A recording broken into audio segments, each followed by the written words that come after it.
Greetings in the most wonderful and precious name of Jesus. Welcome to our Sunday service. It's always such an honor and a privilege for us to gather together with you. This is the third session of our Hope series. We have really been looking at the Word of God and asking ourselves, how can we be more hopeful in our everyday encounters as we know that each and every one of us is working towards a specific vision, is working towards a dream, is working towards the realization, of this assignment that you can see in your mind, you can see in your heart, but it has not yet manifested in the physical. So today, I want to ask a very strange question that, is based on the story of Joseph. Can you succeed in Egypt? Can you succeed as a slave in Potiphar's house? Can you succeed as a prisoner? You are in prison, but you are taking care of other prisoners. Most of us, we are so engaged and we are so overwhelmed by where we are to the point that we cannot even see that God is in us where we are. You are working in a job that you think is difficult, that you think is beneath you, that you think is not paying you the right amount of money. You are working in a business that is not succeeding, and you being there is making you think God is not with you. You being there, you are unemployed, you didn't get to go to school this year, your family is not supporting you. You look at that environment and you are asking yourself, if I'm here, doesn't it mean God is not here with me? Or you are at a church where they don't value your gifts, they don't value your contribution. You are in a family where they don't recognize you as an important part of the family, and you are looking at your situation and you are wondering, is God in this with me? Or is God not here? Is God absent? Or is God here with me? Now, if we go back to the story of Joseph, we realize something. In Genesis chapter 39, verse 2, this is what the Bible says. It says, the Lord was with Joseph. So Joseph succeeded in everything that he did, and he served in the home of his Egyptian master. For me, this is an oxymoron. This thing doesn't make sense. The Bible tells us that the Lord was with Joseph.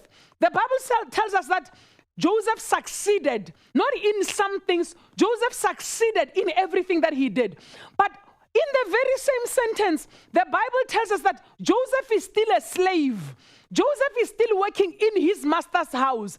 So how does God being with Joseph and Joseph succeeding go hand in hand with the fact that Joseph is still a slave, with the fact that Joseph is still in a foreign land, with the fact that Joseph was sold by his brothers?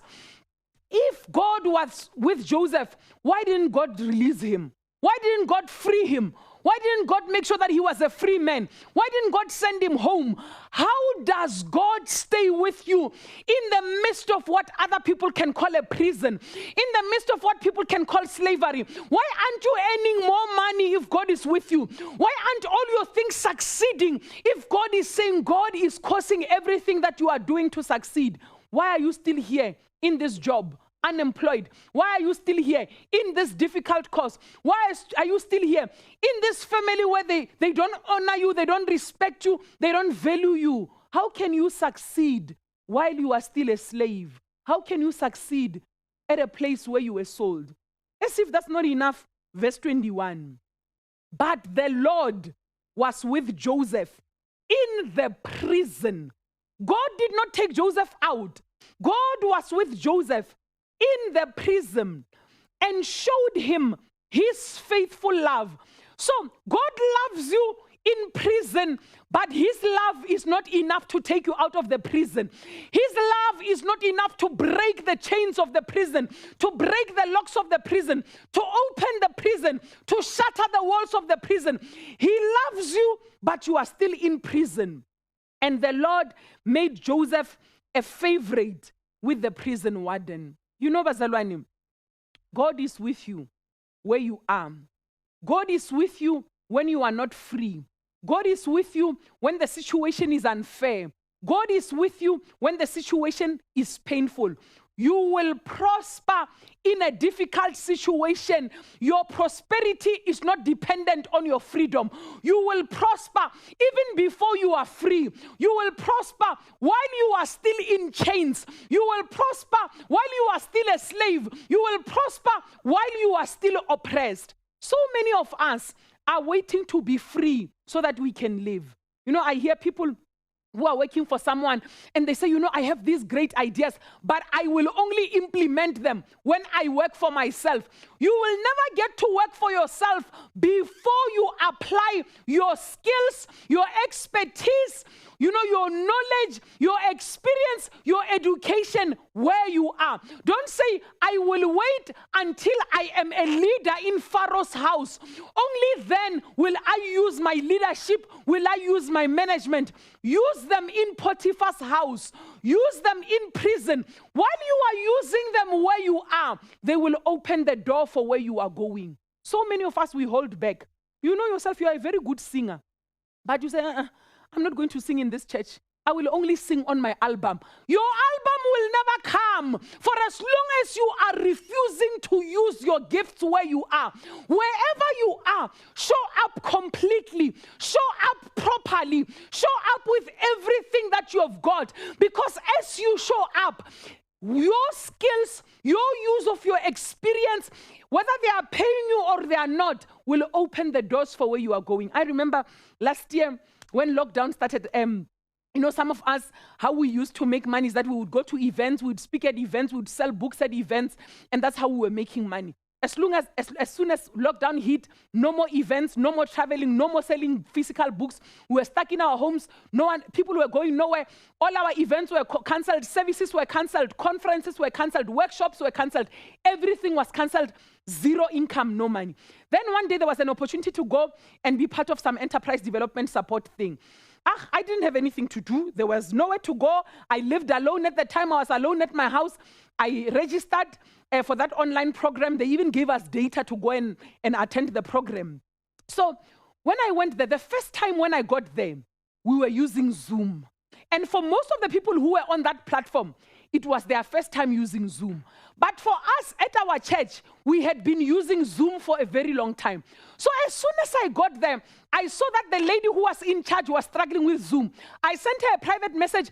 I gave her some ideas on how to use Zoom. She said to me, Mancha, why don't you just unmute, switch on your video, and tell everyone these things that you are telling me? I said, okay, it's fine. I was not getting paid. I was not having a special position at this thing. I was an attendee like everyone else. But one thing at our church, they had taught us to use Zoom. As I was coming into this meeting, I had the most experience on using Zoom. I came onto camera. As soon as she told me that, I also went to do a quick Google search about online meetings. I got additional ideas. Now when I was speaking like a pro. They did not know that between the time I was asked and the time I spoke, I also did a quick Google search. And by the time I'm speaking, I said, these are the 5 things that you need to make sure that you do. Mute yourself. If you'd like to speak, raise your hand. Do this. And, you know, I said all these things. I sounded like a pro. The next thing, you know, when there was a time at the end of the course for someone to win something, I was one of the people that won. Because at a time when no one knew how to use Zoom. I didn't say, this expert, I'm not the one that said you must not be a member of our church. If you had been a member of our church, you'd be knowing how to use Zoom. It's not my fault that you don't know how to use Zoom. When you are at a place, show up 100%. Show up with all your skills. Show up with all your expertise. You know what? Our expertise are not, if you use it, you will lose it. If you use it, it will increase. Your gift is not, I'm saving it so that I can use it later. I don't want, or by the time I'm releasing my album, even my voice is finished because I sang too much in the worship team. The more you sing, the better you get. The better you get, by the time you do your album, you will be sounding like a pro. They will ask you at the Idols audition, oh my God, do you sing? Someone say, I've been singing in my worship team since I was 12. When you are sitting there, you will say, I want to shock them at Idols. Vele, you will shock them with a wooden mic. That's what will happen. So you need to make sure that when you are in the worship team, you show up 100%. So that when the day comes when you are being judged, you say, I've been doing this in the worship team every Sunday for the past 10 years. No one was giving me money. No one was patting me on the back. We were rehearsing and we were singing. What I didn't know is that I was setting myself up for this time on South Africa's Got Talent. And here I am. I'm confident on the stage. I know how to hold the mic. I'm not so close to the mic that I'm chowing it. I've learned my technique from the worship team. They are sitting here. They are wondering. When you were saving 100% there, you were opening the next door and the next door. Being in the pit, being sold into Potiphar's house. In Potiphar's house, Joseph showed up 100%. The Bible says Potiphar did not have to worry about anything except the food he ate. And then he was falsely accused by Potiphar's wife. He ended up in jail. When he got to jail, he was not complaining. Guys, this is so unfair. My brother sold me.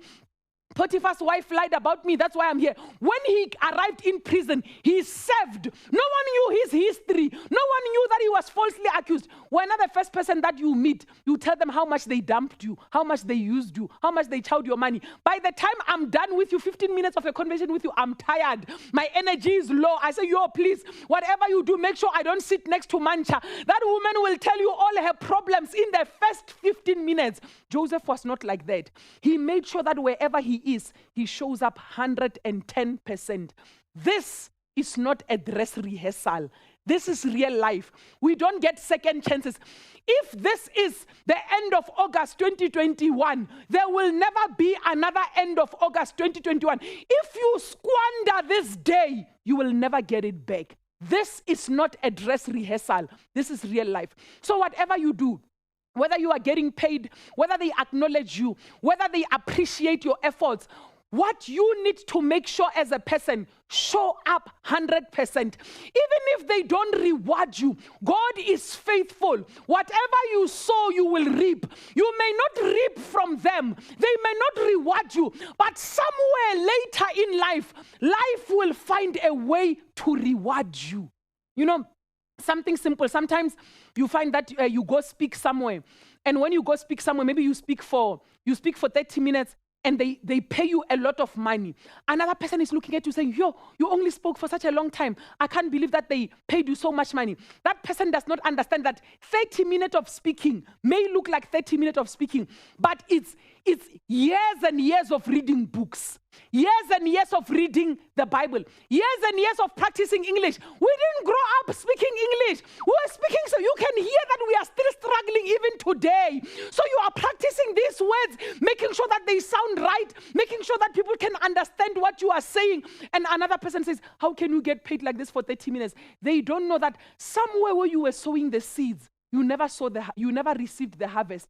Today, you are not just receiving the harvest of this 30 minutes. You are receiving the harvest from all those other seeds where it seemed as if what you are sowing is in vain. This is not a dress rehearsal. Make sure that you show up 100% where you are. Show up with everything. Don't complain. Don't be lazy. Don't be negative. Don't say things that demonstrate that you are too concerned.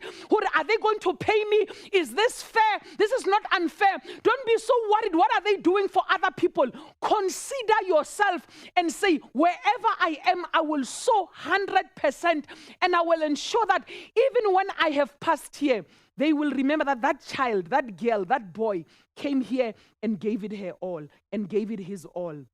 So now let's read verse 6 and verse 23 of the same chapter 39. So Potiphar gave Joseph complete administrative responsibility over everything he owned. With Joseph there, he didn't worry about a thing, except what kind of food to eat. Joseph was very handsome and well-built young man, was a very handsome and well-built young man. Then, verse 23, the warden had no more worries because Joseph took care of everything. The Lord was with him and caused everything he did to succeed. Excel where you are. You know, when you are a slave, you are not under pressure to take care of everything. You know, some of us, you work in such a way that every time when you have worked, someone must come and check you. They can't trust you. No matter how many times they teach you, someone has to come and correct everything that you are doing. Every time when you have done something, someone has to come with an eraser and fix it. Tell yourself now, when I have done work, even when someone wants to come behind me and fix, they will find nothing to fix. Proverbs 22 verse 29 says, do you see a man who excels in his work? He will not stand before mere men. He will stand before kings. Make sure that your signature is excellence. Everything that you do, you excel. Even if they say it's a very simple thing, they say, let's cut these onions. Your onions will be cut so thoroughly, so perfectly, that people will even be jealous of putting them in the gravy. They will feel like, can't we put these onions here so that people can see what an excellent job you have done? Whatever your hands find to do, do it with all your might, as if you are doing it for the Lord. Don't work as if you are working for the devil.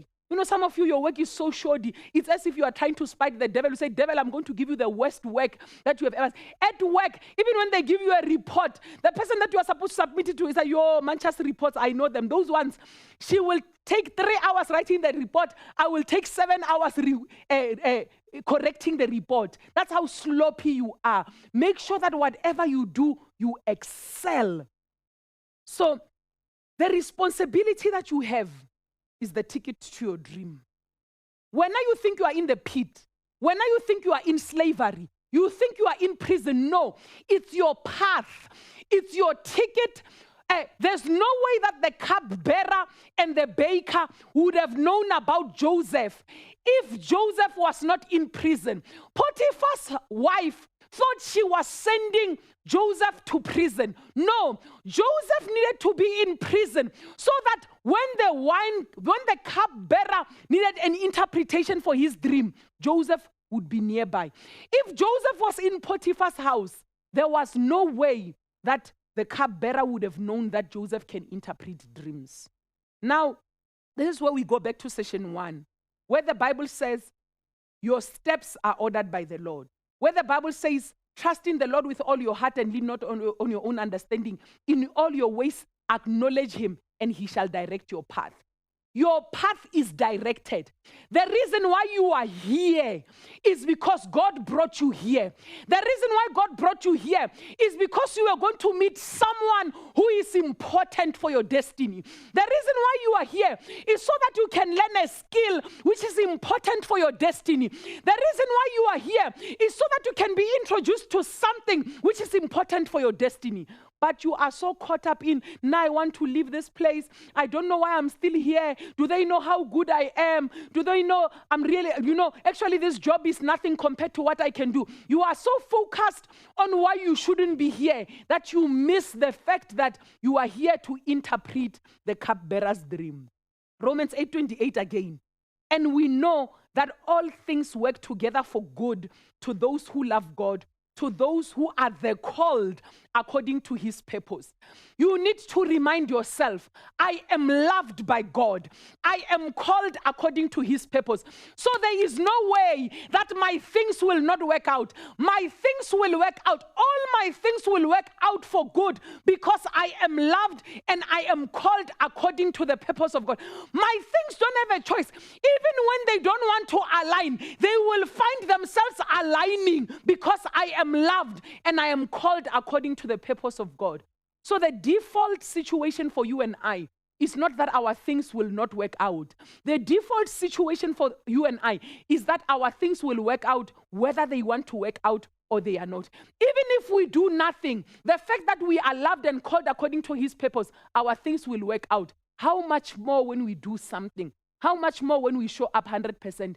You are not here by mistake. You are not here because the devil brought you here. You are not here because the devil is closing your doors for you. You are not here because the witches in your village are working extra time. You are here because God brought you here. Even if the Sangoma can explain why you are here, the Sangoma does not have the full story. You are here because God ordered your steps to this place. Ecclesiastes chapter 9 verse 10.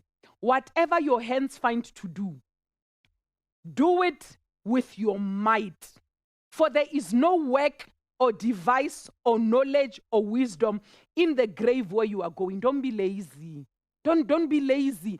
Don't show up to life like your life is over. Don't die before you die. Because some of you, even when people are excited, when they come into contact with you, it's as if you have taken their energy. Why are you behaving like a demon? Why are you behaving like a parasite? You need to show up completely, fully, and work with all your might. When you are working, it must be clear that you are committed, you are dedicated, you are showing up 100%. Colossians 3:23-24.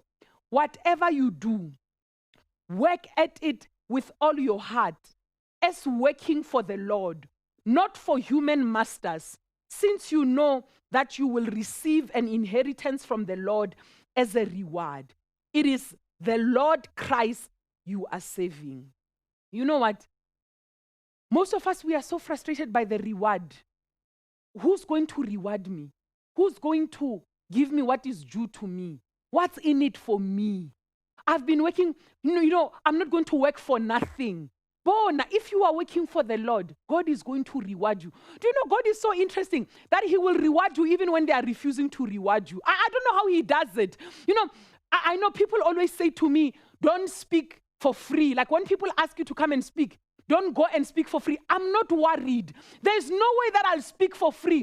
The Bible is very clear. It says, for as long as the earth remains, there will be seed time and harvest time. Every time when I sow a seed, even if my harvest does not come from you, my harvest will come. Because for as long as the earth remains, seed time and harvest time will come. So I'm not worried about where my harvest will come from.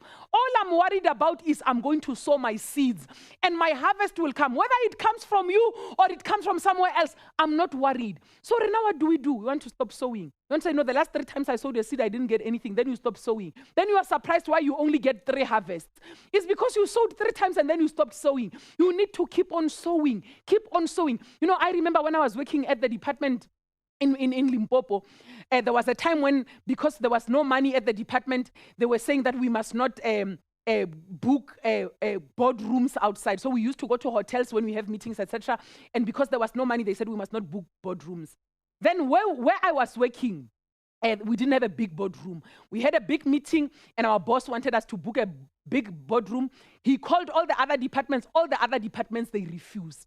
So I said, okay, no, it's fine. Let me also try and see if I can call. Then I called one of the departments. Then I called, hi, my name is Mancha Pieha. I work there. Then that woman said, Pieha, do you know Ngokwana? Ngokwana Pieha? I said, yes, Ngokwana Pieha is my mother. Yo, you're looking for a boardroom. She gave us a boardroom. She gave us tea. She gave us biscuits. She checked on us. She made sure that the aircon is working. My boss came to me and asked how. I also called this person, and this person said there's no boardroom. How come she gave you the boardroom? Do you know her? I said, I don't know. But in my heart, I knew this person had worked with my late mother.